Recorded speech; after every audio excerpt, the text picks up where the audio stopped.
Toby, നീ പൊക്കോ, ഞാൻ നടന്നു വന്നോളാം. ഇനി അങ്ങോട്ട് പോയാൽ ശരിയാവില്ല. ശരി മാളോ, നേരാ. ലൈസൻസ് ഒന്നും ഇല്ലല്ലോ, പോലീസ് പിടിക്കും. നമുക്ക് വീട്ടിൽ പോവാം.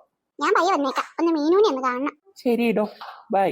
ഇനി ലൈസൻസ് ഒക്കെ കിട്ടിയിട്ടേ വണ്ടി എടുക്കാവൂ, കേട്ടല്ലോ. ഒരു ആവേശത്തിന് എടുത്തതാ, ഇപ്പൊ തോന്നുന്ന അബദ്ധായെന്ന്. തള്ളിക്കൊണ്ടങ്ങ് പോയാ മതി. ആ ശരി. ഓ, എന്ത് രസമായിരുന്നു. എത്രയും പെട്ടെന്ന് 18 വയസ്സായിരുന്നെങ്കിൽ ലോകം ചുട്ടായിരുന്നു. ഇങ്ങനെ കുറെ നടക്കാനുണ്ടല്ലോ. നേരായി പാറുവിന്റെ പ്രയാണം തുടങ്ങിയിട്ട്. ഏതാ നമ്മൾ ഇപ്പൊ തന്നെ കണ്ടുപിടിക്കും. ചേച്ചി അങ്ങോട്ട് പോകുന്നു ഞാനിപ്പോ കണ്ടല്ലോ. എന്നാ നിനക്ക് കൊള്ളാം. എടാ ഒന്ന് വാടാ നീ. ശരി, ഇനി കൂടുതൽ പോയാൽ ഞാൻ ബുജിയാവും. അത് പ്രത്യേകിച്ച് ആകേണ്ട കാര്യമില്ലല്ലോ. എന്താ നീ ആ കൊലമച്ചിന്റെ കാര്യമല്ലേ പറയണേ? അല്ല, ബുദ്ധിജീവി ആ ബുജിയാ ഉദ്ദേശിച്ച്. ഞാൻ നിനക്ക് കൊള്ളാട്ടാ. എന്താ പൊടിക്കൊപ്പി ഇവിടെ?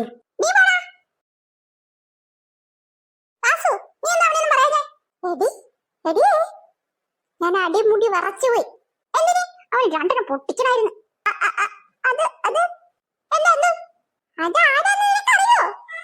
ആരായാലും എനിക്കെന്താ? അവനാരാ എന്നെ പൊടിക്കുപ്പിന്ന് വിളിക്കാൻ? ആഹാ, ഇനി അവൻ എവിടെ വെച്ച് കണ്ടാലും രണ്ടെണ്ണം ഞാൻ കൊടുക്കും.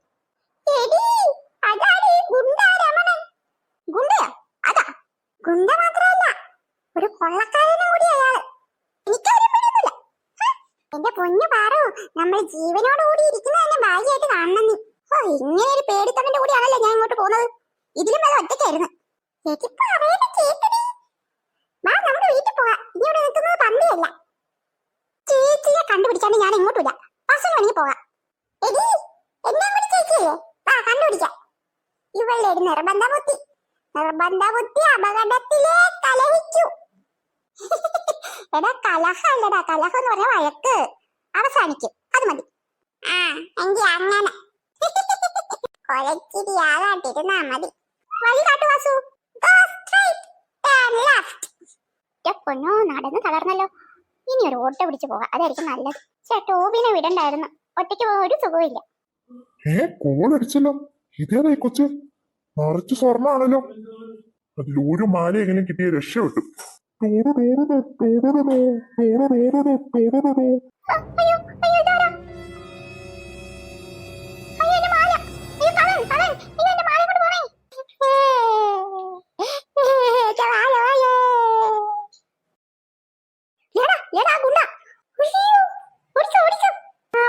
രണ്ടെണ്ണം കൊടുത്തിട്ട് വരാം.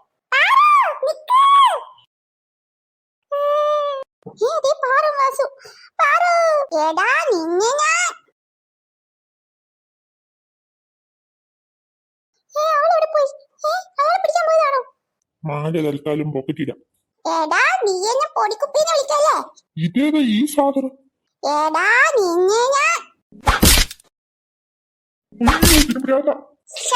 കളിപ്പങ്ങ തീരുന്നില്ലല്ലോ.